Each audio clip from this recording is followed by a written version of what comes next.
Hi guys, Jeanette Vilda. Alright, so we're going to do another page in our junk journal for our Titanic junk journal from using the collection from Relative History.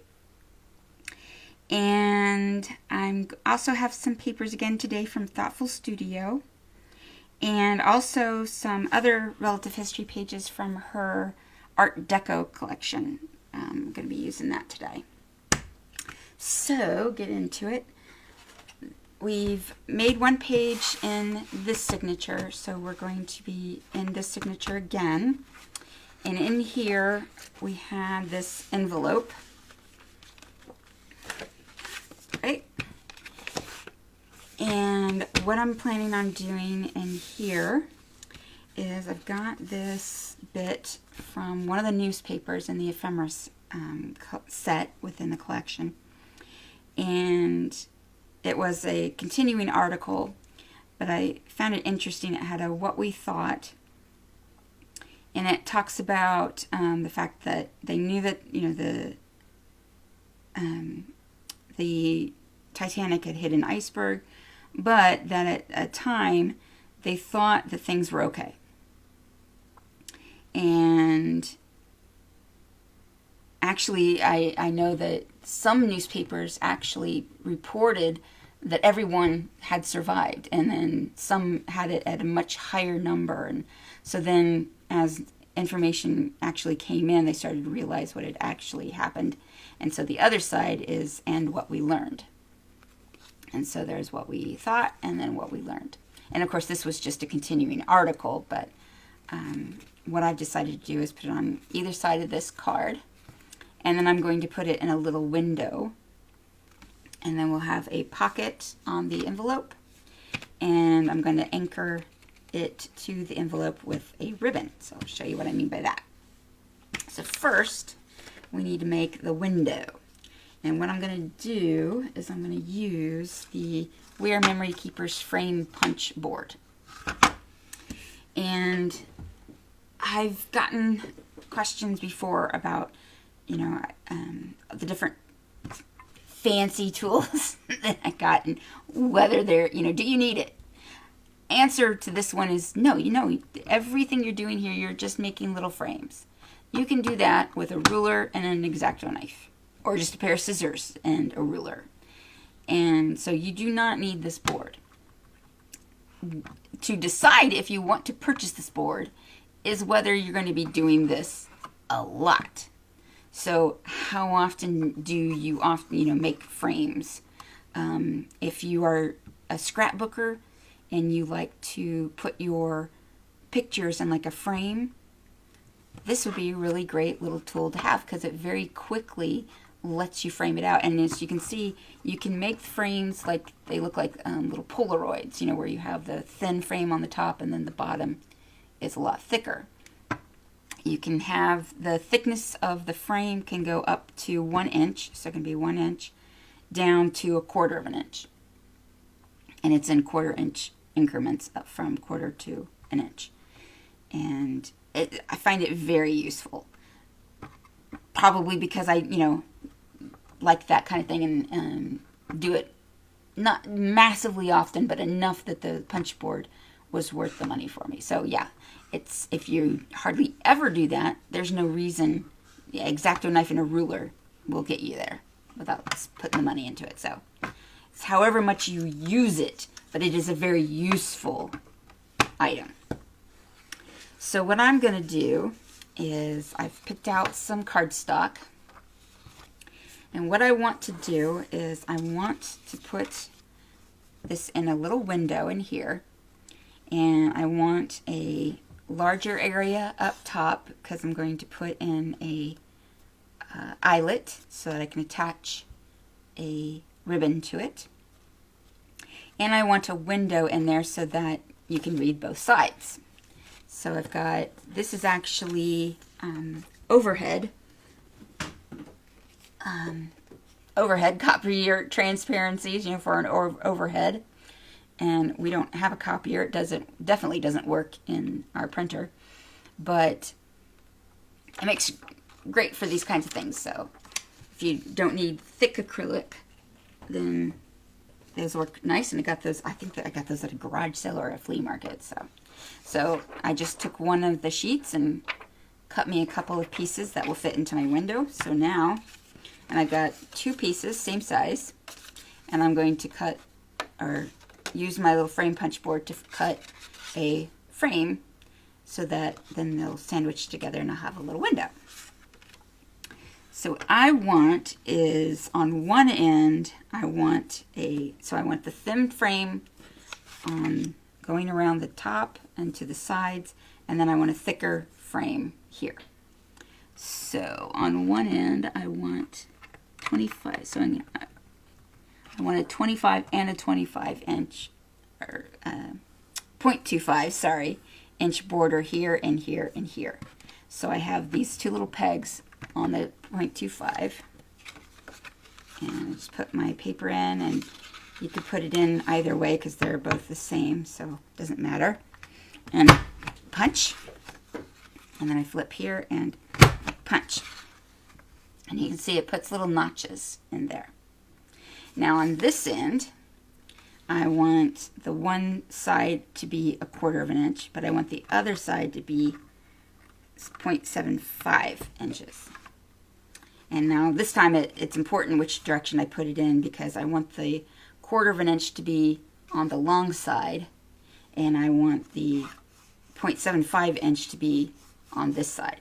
So I've got it in such that the 75 is here and the 25 is here.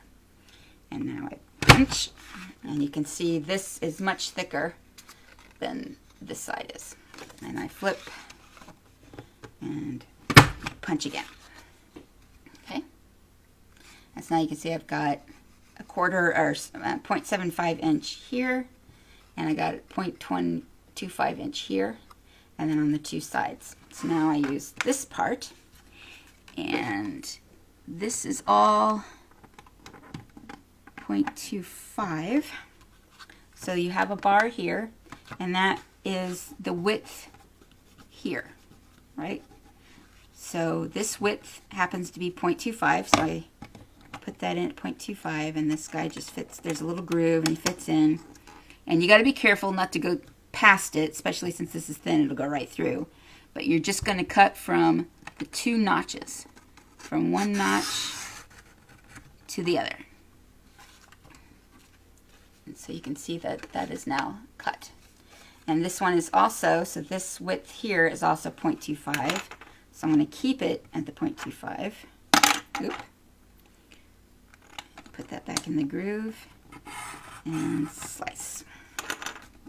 Okay, and then this width is also 0.25, so I'm going to keep it on the 0.25.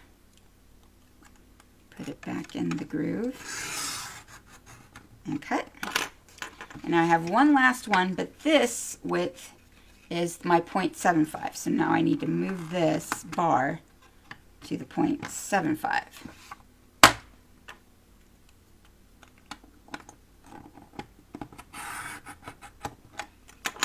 Okay. So now when I finish, take away the little punched out pieces. Now I've got a frame. Now you know sometimes, depending on how well you held it in and whatnot, you can get little nigglies. So you can see, might be able to see, there's just a teeny weeny little bit there, you know, where that piece attached, just a tiny little bit. You can always use your scissors if you want to clean that up. I don't see that you can see that much. Now you got this piece that came out. What I like about how these pieces come out is, look at it. It looks like a label. You know, you could use this as a pocket somewhere. I think they come out looking really cute. So I love that. I keep this and use it. I can use it in this book again. Like I said, it makes a really great pocket, or even a label, depending on the size of it. So now I'm going to have to do that one more time because I'm making a window. So since I currently have it on the 2.5 and the 0.75, I'm going to go ahead and do that end on with the punch part. So I'm doing the side that has the 0.75 depth at the end. And now I'm going to turn it over, and this side needs to have 0.25 and 0.25, so that's the skinny end. So I'm reproducing this guy. So 0.25 and 0.25 on this end. Okay. And since I already have this set at the 0.75, I'm going to cut the side here that has the width of 0.75. And the way I put these in, so another thing is that sometimes if you just go straight down and then cut, it can not, you can get even more of that little notch. So what I do is I kind of set the part of the, this little guy here that goes into the groove, I kind of put it at an angle and then tilt it down. For some reason, that just makes it work better. So now all three of the other sides are the 0.25, so I need to move my bar to 0.25. And I put them back in, and you can see I kind of put it in an angle and then let it rock into place. I seem to get the cleanest cuts when I do it that way instead of just going straight down. So if you're having problems with that. And that's the same with every one of the punch boards that have a blade, where you need to do a cut. Same thing, just rock it into place. And now I'm completely done with that. And I've got another label, or pocket. And I have my two frames. And this one, I seem to have done just a slightly better, slightly better job, so I don't have quite as much of a notch there. But now I have two frames that will go together and will make my little frame. So I'm going to pause for a second. You don't need to watch me do this part. I'm just going to put some adhesive all the way around. And I don't know why I cut two pieces. Oh wait, no I do. Okay, I have to sandwich this in between. I'm thinking shaker, you only need one, and then, why do I have two? Duh. So I'm going to sandwich this in between these two and put the frame together. And like I said, that's just glue and lining it up. So I will be right back. Okay, so I thought you might want to see this part. I have my one sheet already in this side, and I have the tape down ready to put the second acrylic sheet over, and then I have the tape on the other frame to then make my sandwich. But if I just put this in here, it could slide all over the place, and I certainly don't want that. So I want it to in the middle. And but I don't want you to see anything that, so I'm going to try something. I've done this with shaker cards and other items. I've never done it with something like this. So we're going to give this a try. Hopefully this works. Regardless, it shouldn't look bad at all. I am going to use my Xyron. And it just fits. Yep, it just fits. Maybe slightly off on the sides, but that's enough. So I have a little Xyron. What this does is it's basically putting double-sided tape on to whatever item you're putting through it. But it's edge to edge, all at one time. And you just put it in the one side and then crank her through. And these come in all kinds of sizes. And you can see it's just a bit bigger than the area, so I'm not going to have it, but that's fine. I don't need it everywhere. I just need it enough to hold it in place.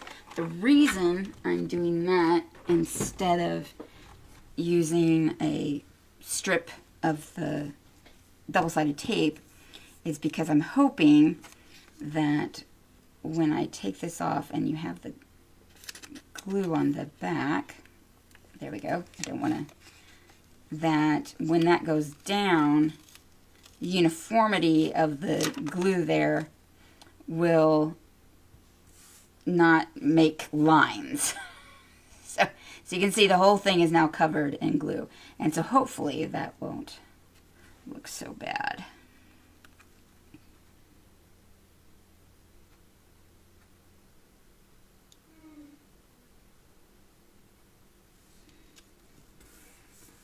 so hopefully now that will stay.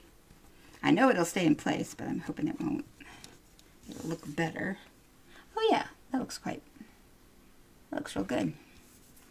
And I'm just going to run my fingers over it to get it all down. And you can see some of this, actually it doesn't look too bad. There's one spot here that for some reason some of the glue came off, and so you can kind of see a little difference in the color. And that's what I meant by not wanting to use the double-sided tape, because or just a strip, because you would have this one strip and you'd see that. By covering it from one end to the other with the tape, you don't see it as much. So that, the Xyron comes in a number of different sizes. You can get it in these little X's in that size, and then there's a full size where you can put a full size piece of paper through. Let's see, so now I want to put the other acrylic sheet on. And this is the fun part. This is where, because my double-sided tape is like really nicely sticky. So it sometimes sticks to me when I'm wanting it to stay put. Okay, the other piece that I wanted to say before I put this on, and I don't think it's fine because here you won't see anything there and there wasn't anything on it, but I'm not seeing too much on this. But if, for instance, while you're doing this, you might get finger smudges, maybe some dirt and stuff. My husband got these at a convention, but you can find them just about anywhere. They're these little patches meant to clean cameras, screens, LCD, your tablet screen, those kinds of things. And I found they work really nice to get the smudges off of acrylic. So, like I said, I'm not seeing really anything on this. It looks perfectly fine. And the actual space that is clear for this particular thing, you won't notice smudges anyways, so I'm not too worried about it. But for future reference, these little guys, you see these in stores. Like I said, he got this as a handout during a convention that he went to, and I find them really good for getting those smudges off the acrylic. Now let's see if I can do this and get it to go down flat. So I'm going to try and start at one end and then roll it down so it's nice and flat. There we go. That worked good. Okay. Now, and I just realized that I put it in upside down.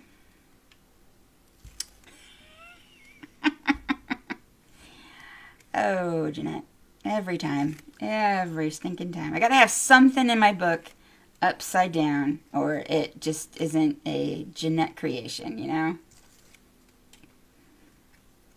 Brilliant. Oh, well.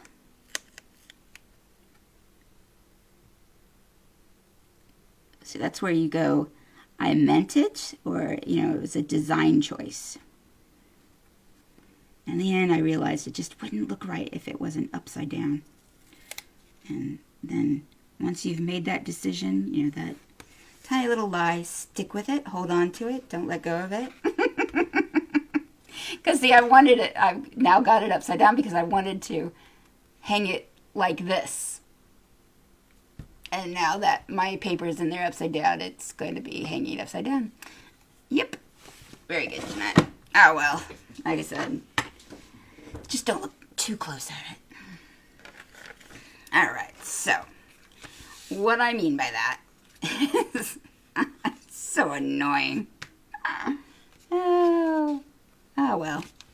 Embrace it, right? Embrace the mistake. Make it yours. What I want to do is I'm going to punch a hole here in the corner, and I'm going to put in an eyelet. Okay, and then put a ribbon on it, and then up here in this corner, and just to stabilize it, I'm going to use these little discs, and I've already marked as close to the center as I could get. You know, I just eyeballed it.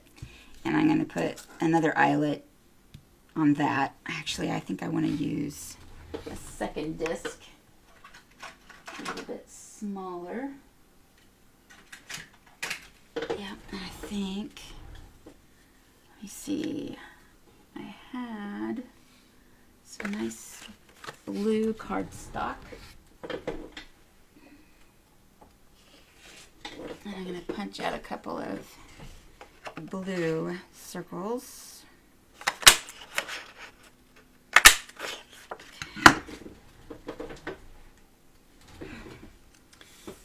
There we go. And I'm going to put that on there. And then put the eyelet will go in the middle of that. And now the reason I'm doing that is just provide some strength to it. Plus, I made my pocket out of blue, so, you know, tie the colors together, right? So, let me get my punch. Now again, I have the big bite. That is the big bite. And again, they have the handheld ones and they have the big bite. Why would you buy one or the other? Again, it's frequency of use. So the big bite will get you through chipboard. Plus, you can see it has a much deeper depth. You can define the depth, and then you can, so whatever paper can go all the way there. And that is, what is that? 7, 8 inches, looks like. 7 inches. So that, you know, it's got a really nice reach. So if you need to put something, you know, really far into your paper, you've got a really nice reach with it. So that's one of the things I like about it. So otherwise, it really works much the same as the handheld one. I can't tell you how much difference in price the two are, but it's pretty much negligible. So I'm going to show you real quick. Since I made a mark on here, this is whenever, so when I've punched a hole and then I end up needing to put paper over the hole, this is what I do. So let's say I've already punched this hole. I made the mark, so I might as well do it. But now I've decided that I want that disc over it. What I'm going to do is I'm going to go ahead and, let me move that out of the way so you can see what I'm doing. I'm going to go ahead and put that other disc down on it.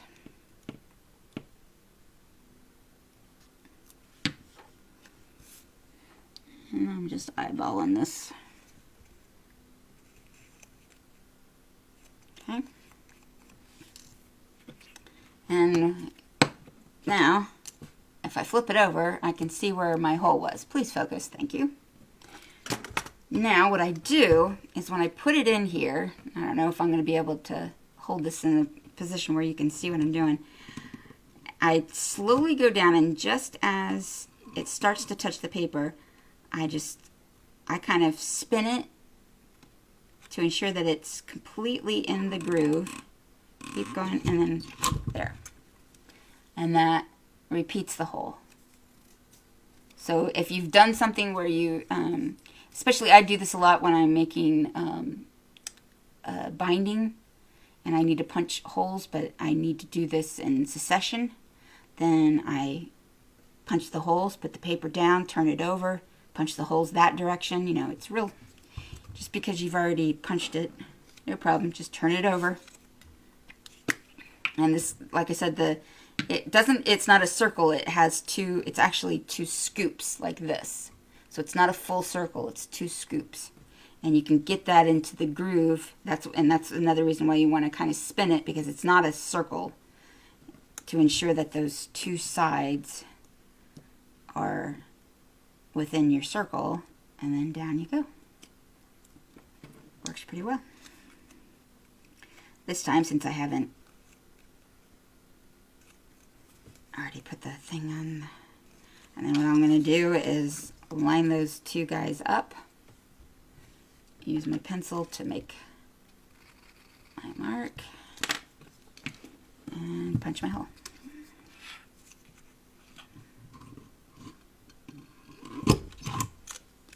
And ta-da! And either I put the blue disc on wonky or... but as long as the holes line up between the two, which apparently I did a... oh well. It's good enough. Alright, so I'm going to still need this, but I'll put that to the side. Okay, so... now this envelope, if you remember...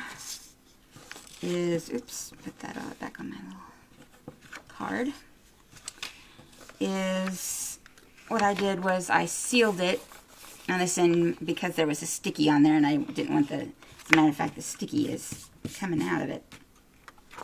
So this, it goes in my book this way and I want it on this side. So what I want is I'm going to cut a slot up here, because then I'm going to be able to put, actually no, I think I'm going to go this direction instead of going that way, because this side is already vertical, so I like the idea of having the slot horizontal. So, make sure that's, didn't go down too very straight, but I'm going to eventually cover that up anyways. But I need to cut that off before I do anything else. So let me grab my trimmer. And you can just do this with a pair of scissors, but I'm going to use my trimmer, make it faster and easier. And I'm just taking off this teeniest little sliver here on the end. Okay. And since I cut that off, I need to re-ink it.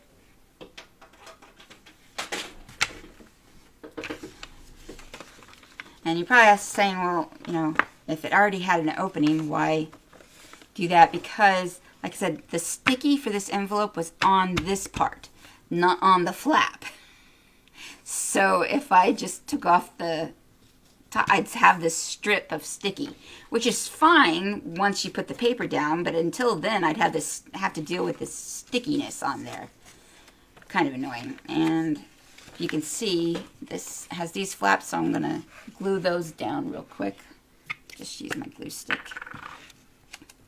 Make sure those are staying in place.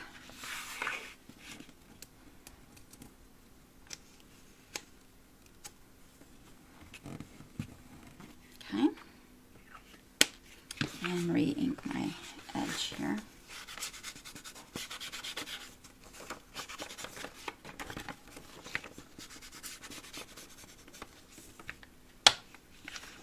Okay, so we're this way, so that I want my disc right up here in the corner. So I'm going to just glue that on first. Just use my glue stick.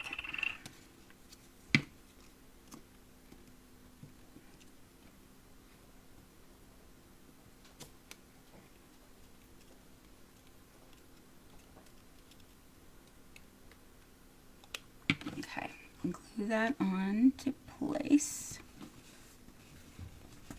Quite a bit of glue going everywhere. And now I'm going to do that same method again, which is get that down till it's in the original hole and kind of spin it around, make sure I've got it exactly where, and punch. And now I've remade that punch. So now I just need to line up the other side. Whoops. Take the lid off if you want to actually get to the glue. Line that up on this side. And you don't necessarily need, like I said, I'm just trying to make sure that if anything pulls at this, that it doesn't rip through the paper. So I'm just giving it extra stability to ensure that it doesn't rip if somebody pulls at it. Okay, so I've got my anchor. Now I want this and this. this, and this is now a little bit too tall, so I'm going to trim a little bit off of that. So this is from the Art Deco collection by Relative History.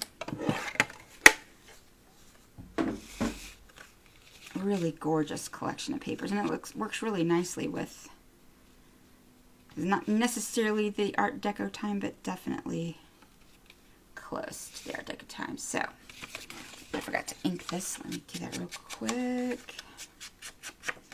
I don't want to over ink it. I just want it real subtle, so I'm not going to add any ink to my blendy tool. Okay, so I'm going to quickly add these two pieces, and then I'll be right back. Okay, so I've punched or put in an eyelet here and put in an eyelet on this guy. And I have some sari yarn. So same silkiness as the sari ribbon, but yarn. And what I've done is I made a knot and with a little loop on this side. And what I'm going to do is I'm going to feed this through here. Be careful because that's kind of rough. And bring it up to my knot. Okay. And you can see my knot is on this side. I'm just going to make a quick knot on this side. Hold it there. So it doesn't go back the other direction. It can move a little bit, but I want it to kind of stay right there. Okay. Now what this does is, I could have done this a number of ways, but I like the idea of having this little loop over here. I can put a charm, some beads, something, use that loop to hang something on this side. And on this side, this is going to be tied to this guy. So the sari yarn is kind of hard to deal with because it really wants to fall apart. And I cut way too much, but that's fine. I want it to kind of have a nice amount, so about like that. So then I'm just gonna simply tie it on. And I'm sorry, I'm going over again. I don't want to tie it too tight because I don't want to, you know, rip my paper. So I'm just going to tie a knot there. Okay, and then cut off some of my excess. And now I have this little guy, and he fits into my pocket, which my glue is coming out on me. Come on, glue, be nice to me. I need to add a little more glue to that in a bit. But this is going to fit down into my pocket. And I have him on a little string like this. And so you can pull it out. You have the two sides, kind of like a little window. And he's anchored either direction. And kind of cute. And then also later on I can use this little loop to hang something from. And so that's going to go back into my signature, and that page is done. I might add something here on the pocket. Like I said, I typically don't, you know, like decorate the different pages with extras until I'm pretty much done, because I like to know that I have all of the pieces that I need to make the pages that I want. So that's like my last thing. So again, hope you guys are enjoying the sessions, learning something, getting inspired. Oops, upside down.